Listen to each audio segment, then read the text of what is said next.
เนาะยางเนาะถ้าเป็นแบบนี้มืดนี่โอ้คักเนาะ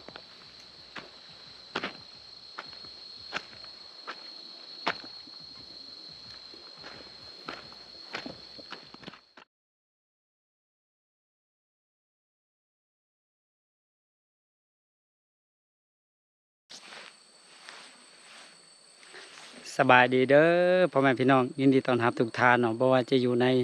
ประเทศต่างประเทศเนาะบาวลีก็ขอต้อนรับเข้าสู่ช่องของบาวลีอีกคือเก่าคือเดิมเนาะกะมื้อนี้บาวลีจะเดินทางไปสวนยางพาราเนาะเพื่อว่าเอาของครบของกินข้าวสารไปให้ทางพี่อ้ายบาวลีเนาะพอดีให้เพิ่นมาเฝ้ายางให้เพราะว่าย่านคนจะลักเอาต้นยางเฮาไปอะนะตอนปลูกใหม่ๆเนาะถ้าว่าปลูกไปประมาณเดือน1 2 เดือนก็น่าจะโอเคเนาะตอนนี้กับบาวลีเดินทางมาไกลๆจะฮอดแล้วแหละเนาะยังอีกประมาณ3-4 กิโลเมตรเนาะ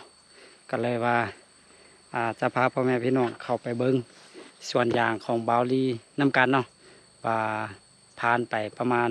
2 อาทิตย์เนาะมันจะเป็นจังใดฮะนะต้นยางจะตายบ่หรือว่าจะคืนเนาะแนวใดฮะนะ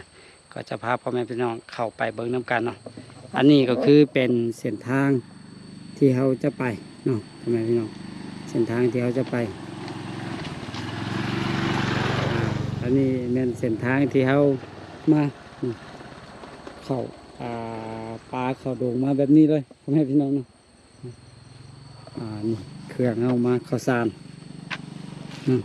แล้วก็มีซีนมีเนื้อเนาะมีปลากระป๋องแล้วก็มีมะเขือผักหอมอย่างต่างๆที่เราจะเอาไปมีน้ำมันพืชด้วยพ่อแม่พี่น้องบูว่ามันจะหัวบ่หยาดมันหัวสุดเนาะเพราะว่าทางบดีนะมันเต้นไปเต้นมาเราเวลามันถือเล็กตัวนี้มันมักหัวนะตอนนั้นเขาเคยเอาน้ำใส่นะน้ำกินนะมันมักหัวนะทางไก่ได้แต่ว่าเป่าข้าวสารเขาแต่หัวแล้วเนาะขนาดว่าเอาแก๊สห้องแบบนี้เนาะยังหัวบนนี้เนาะเขามัดตะกี้นี่ถูกหนักหน่วงพอสมควรโอเคเนาะพ่อพี่น้องเดี๋ยวเขาไปหับส้มพร้อมกันเนาะว่าส่วนยางเขาจะเป็นแนวใดในตอนนี้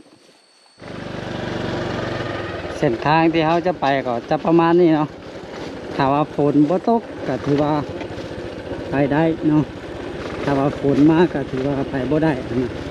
เพราะว่ามันเป็นดินล้วนเนาะมันบ่มีมักแห่มักหินเนาะคือแบบนี้ฝนมานี่มืนขนาดเนาะ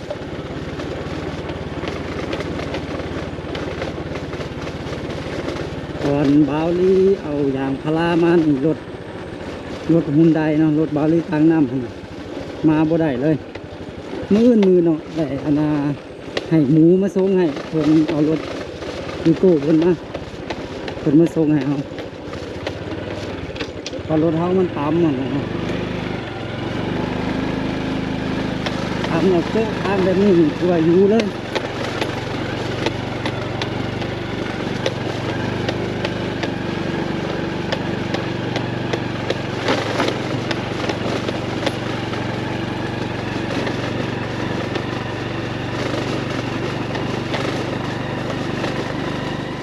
โอเคเนาะตอนนี้เขาก็เดินทางมาฮอดสวนเขาเป็นที่เรียบร้อยเนาะนี่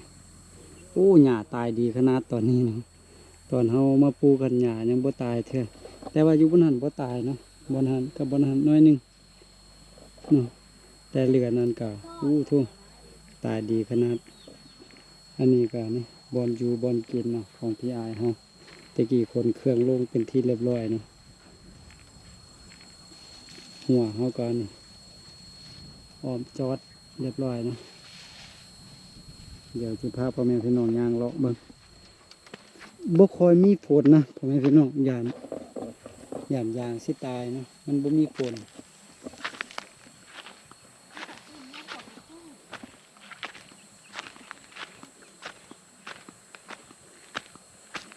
แต่ว่าตอนเขาปลูกกันถึกฝนอยู่ก็โอเคอยู่เนาะพ่อแม่พี่น้องแบบนี้ถ้าเป็นแบบนี้นี่โอเคอยู่นี่ก็ถือว่าปลูกยอดปลูกหยังแล้วเนาะสิลองหญ้าขึ้นมาเทิงเพิ่นเบิ่ง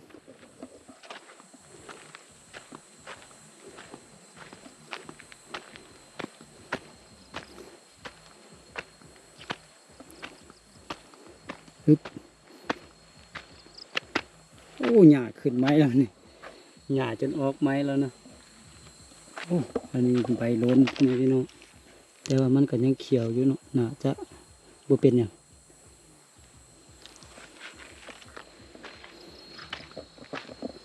คือแบบนี้ก็โอเคอยู่เนาะก็เห็นเป็นต้นไปอยู่คือเนี่ยปลูกไปตามคลองอย่างเขาขุดขุมขุดคลองพร้อมเลยเด้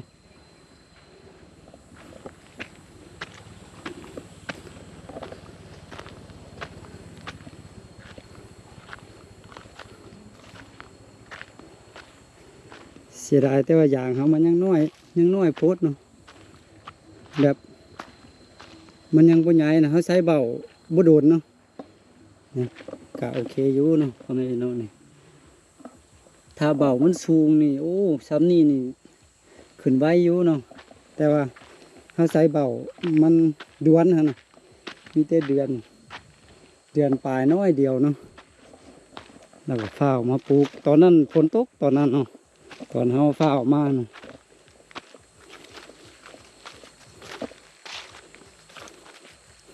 ก็มีแต่มาเรียบเบิ้งถ้าต้นใดตายก็เอาตัวไม้มาซ่อมเอาเนาะ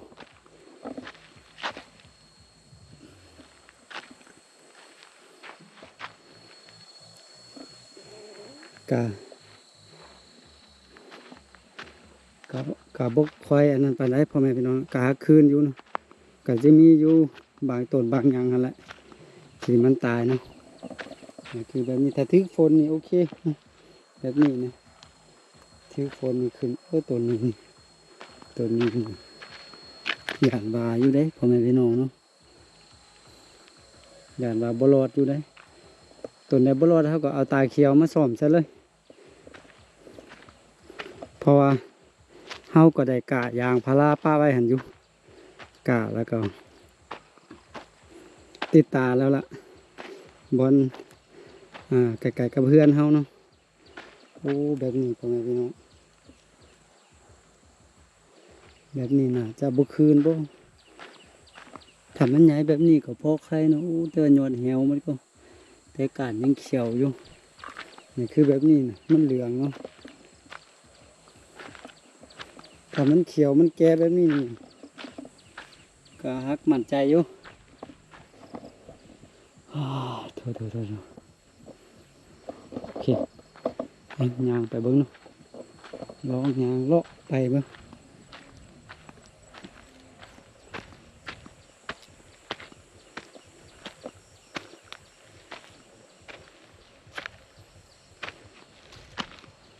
เครือเขาก็ขึ้นแล้วไวขนาดเนาะเครือเขาโอ้อันนี้ยังไม่ได้ปลูกเชื่อนี่ต้องได้เอาเบี้ยยางมาปลูกตืมคุมนี้คุมนั่นเนาะตืมคุมหนึ่ง3 คุม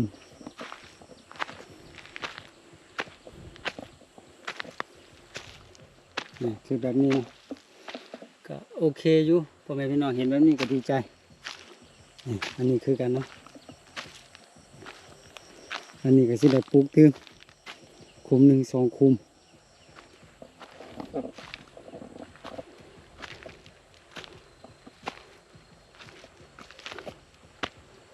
โอ้ตัวนี้แท้ตายตัวนี้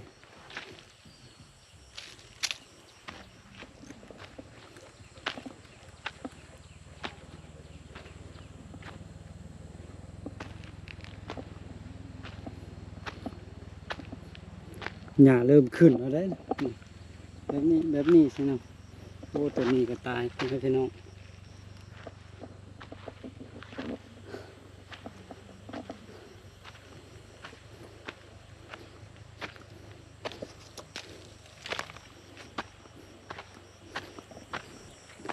เขาก็เริ่มขึ้นมาสูงแล้วเนาะ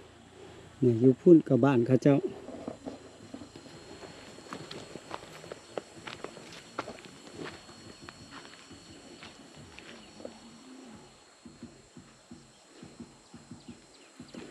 หญ้าก็ตายดีขนาดเนาะพ่อแม่พี่น้อง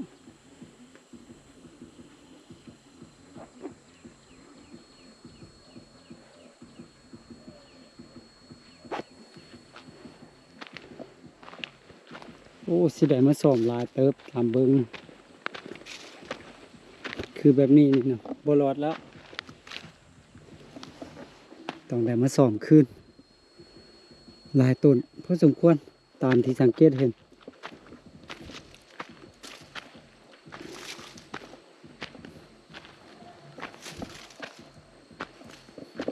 เพราะตัวนี้บ่ใหญ่พ่อแม่พี่น้องถ้ามันตายนี่เสียดายสุดเนาะ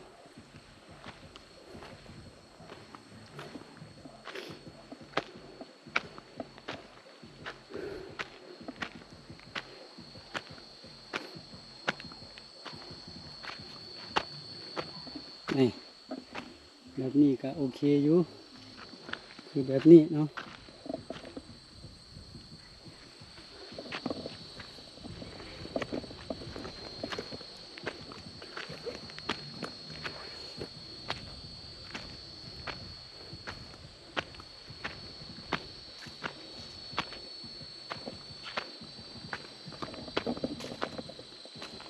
จนมาหอดถึงพี่เนาะ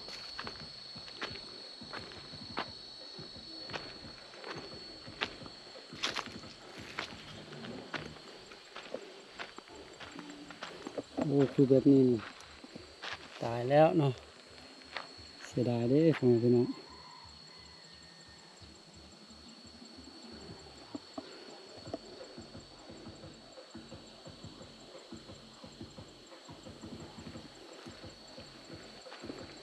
ก็มีต้น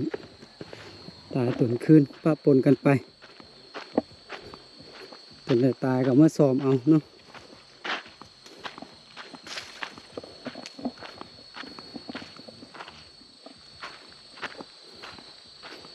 โอ้เคนนี่ตายหลายอยู่เด้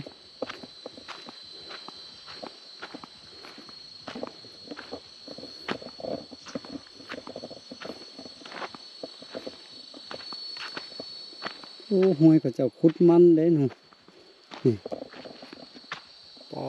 ความลึกขุดมันนี่หัวมันที่เขาเจ้าขุดได้อันนี้มันเครือ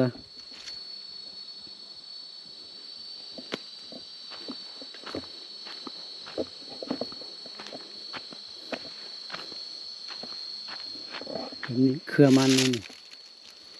เขาเจ้าขุดเอาก็มันกระโปรงขึ้นมาไหมนะอันนี้เป็นหนทางเนาะ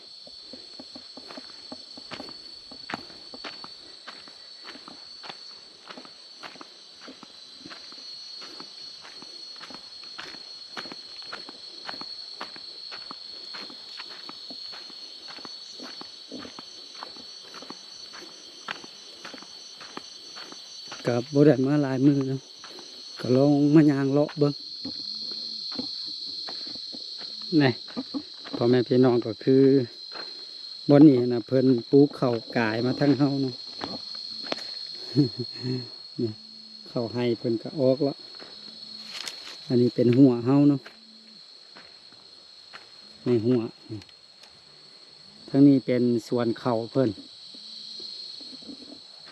โอ้ตึบเนาะจะได้เสียหญ้าตึบบ่แม่นของง่าย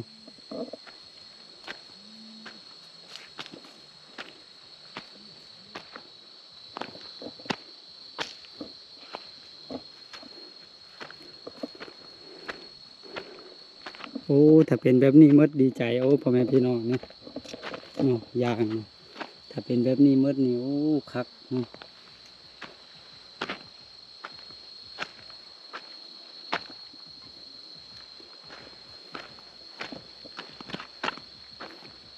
คือแบบนี้นี่ได้เอามาเปลี่ยนเนาะ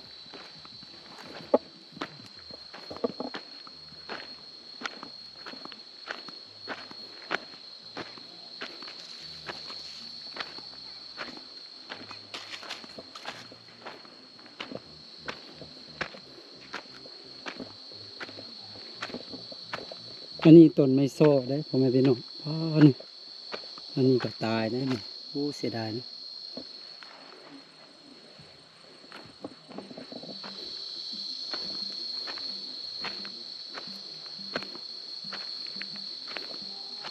ถ้าคืนแบบนี้หมดดีใจโอ้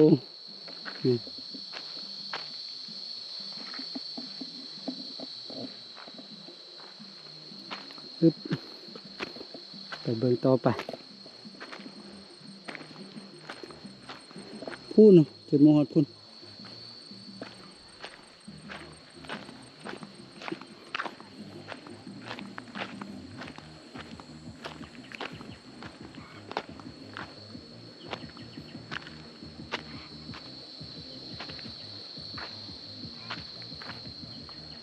โอ้บนนี้ยังบ่ได้ปลูกเถื่อเนาะสำหรับคลองนี่นะคลองนี้ยังบ่ได้ปลูกเถื่ออย่างมืดก่อน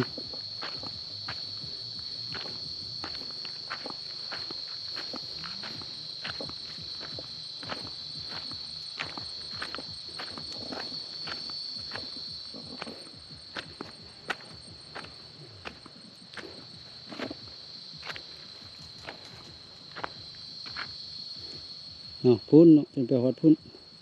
สุมไม่บงพุ่นเนาะแดนมัน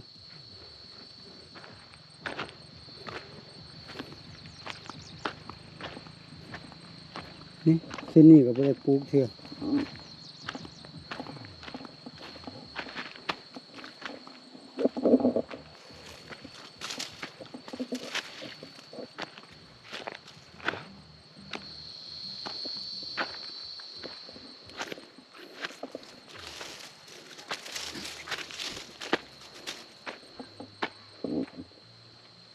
เครือเขาก็เริ่มขึ้นหลายเติบ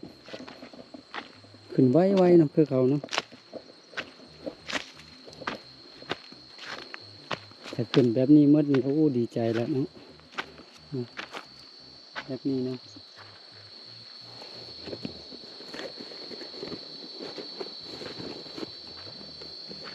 คือแบบนี้นะ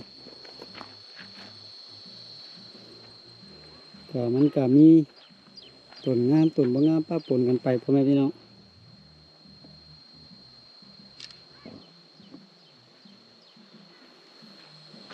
เป็นแบบนี้นี่ครับนี่งาม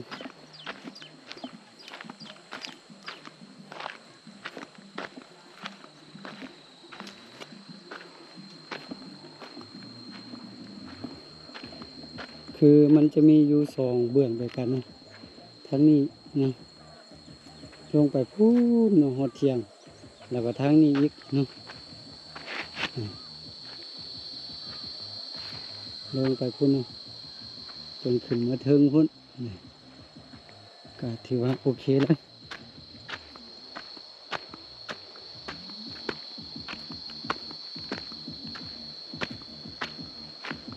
โอ้แค่นี้คักพ่อแม่พี่น้องนี่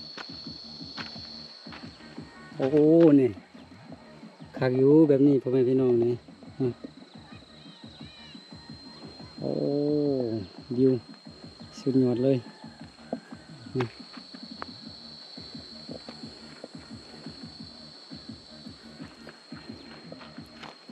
ก็มาเบิ่งวิวมาเบิ่งต้นยางไปน้ำกันเนาะพ่อแม่พี่น้อง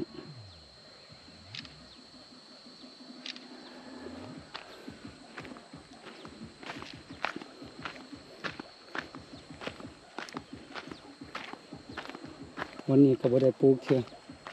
เอาขึ้นมาแล้วยางมันตายนะ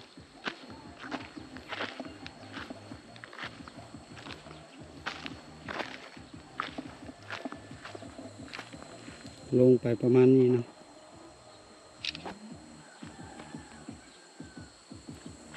พูนพอดีติดกับบ้านกับเจ้าเลย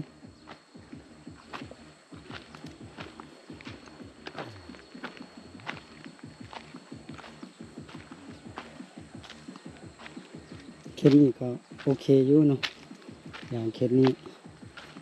ก็เกลือว่าขึ้นมัด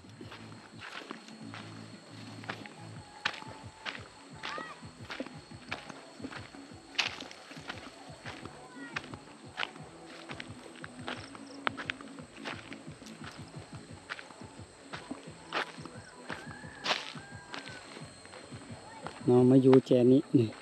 หัวเฮาก็ลงไปนี่แหละแล้วก็เบิ้งลงไปเนาะพูนเนาะ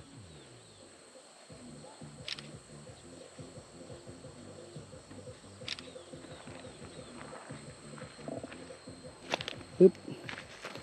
โอ้ย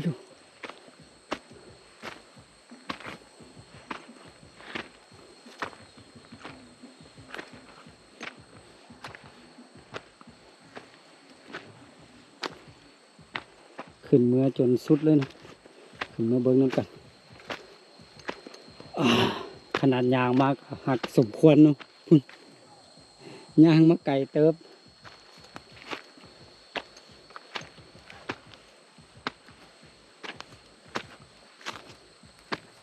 ต้นไม้นี่ก็จ้างให้เขาเจ้าปั๊มลงให้ปาดเป็นไม้เหลี่ยมเนาะ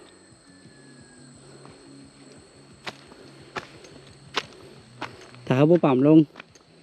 ยางเขาใหญ่ขึ้นมามันก็นั่นนะมันหย่านลมทับเนาะ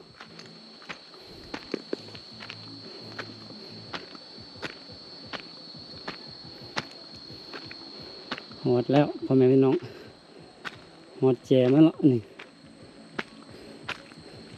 จำหัวเฮาอยู่นี่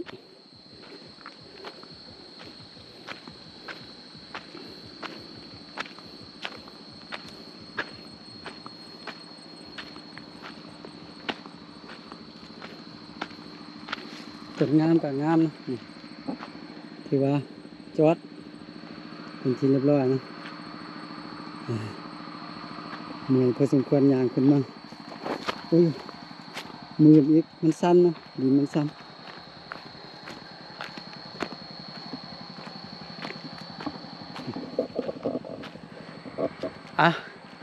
โอเคพ่อแม่พี่น้องสำหรับคลิปนี้ก็พาพ่อแม่พี่น้องเนาะมาเบิงสวนยางของบาวลี่ปลูกไปตอนนี้900 ปลายต้นเนาะแต่ว่าคุมมันยังมีอยู่แล้วก็บอนมันบ่ฮอดบ่ถึงนะเอาเจ้ายางมาซ้อมกันน่าจะได้อยู่ประมาณ1,000เนาะประมาณ1,000 ต้นนี่แหละเนาะ